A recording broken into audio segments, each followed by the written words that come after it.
Pada awalnya sejarah debus awalnya mungkin seperti kita tahu secara umum berasal dari Banten pada zaman Sultan Hasanuddin, di mana pada itu hanya dipergunakan untuk melawan penjajah dengan memperlihatkan keahlian ya seperti debus yang kita lihat sekarang gitu kan. Adapun perkembangan sampai sekarang menyebar ke seluruh Jawa Barat khususnya itu sebagai tradisi atau seni budaya.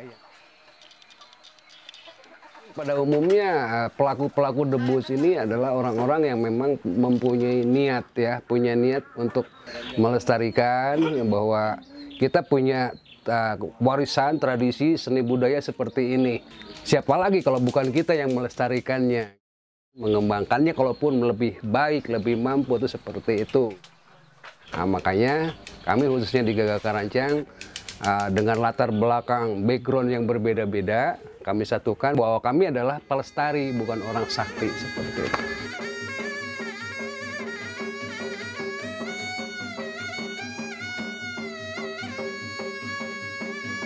Kalau di kalangan masyarakat punya animo bahwa debus itu erat kaitannya dengan magis ya, atau ilmu sihir, ilmu kebal, sebetulnya tidak seperti itu juga gitu. Tergantung bagaimana dia mempraktekannya seperti apa. Kalau berdarah ya berdarah aja, tidak harus kebal gitu kan. Kita lebih mengutamakan teknik mungkin dalam hal ini.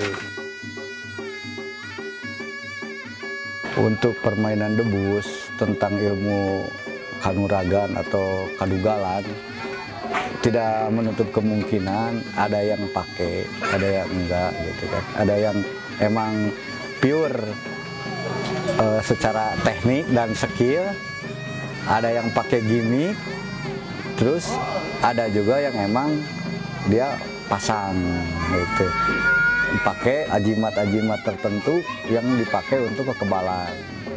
Tapi khususnya di Gagak Karancang pakainya bukan pakai yang ilmu yang dalam tanda kutip ilmu hitam atau apa. Kita tirakat ya tirakat gitu.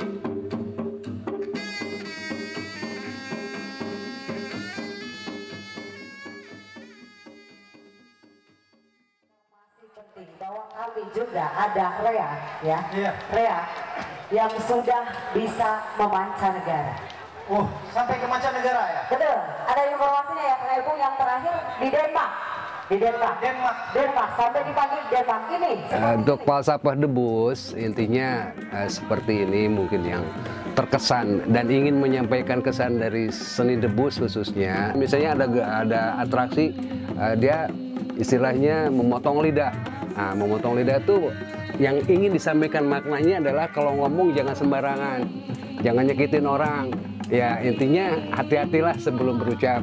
Kalaupun misalnya kita kebal, digesek sama golok ataupun apa, nah kita pun harus kebal dengan pengaruh-pengaruh yang belum tentu juntrungannya seperti apa gitu kan, sebelum kita mengetahui duduk permasalahannya seperti apa gitu kan, artinya tidak mudah terprovokasi. Pandangan saya untuk sesama pelestari seni debus khususnya, ini juga buat diri pribadi, intinya kita harus punya kolot lah. Sebelum main, sebelum apa, adabnya harus dipakai dulu. Minta doa restu sama orang tua. Karena dimana kita main nggak selalu aman. Dalam tanda kutip ya, nggak selalu aman. Kalau saya mah dibilangin sama orang tua, cukup ku jampe, tapi kudu jeung pamake. Nah itu pamakainya itu, adab-adabnya harus dipakai, apa-apanya harus dipakai. Jadi intinya kembali lagi ke diri kitanya, jaga ucap, tekad, sama lampah. Kalau kita bisa jaga itu, tilu katang tuan di kehidupan, kemana-mana pun insya Allah kita selamat. Karena ini kan atraksinya dibilang ekstrim, menggunakan senjata tajam.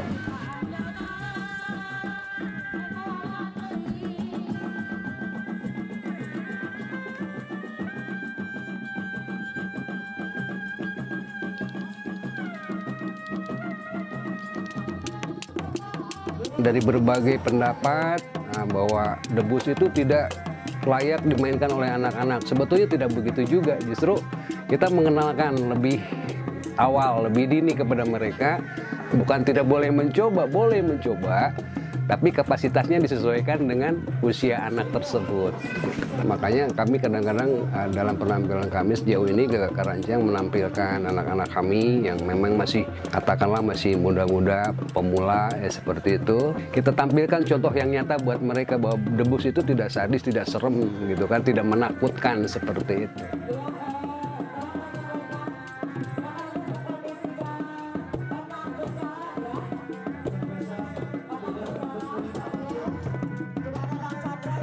Diharapkan kita ini pengen punya wadah gitu, ada wadah khusus untuk para pemain debus, intinya seperti itu.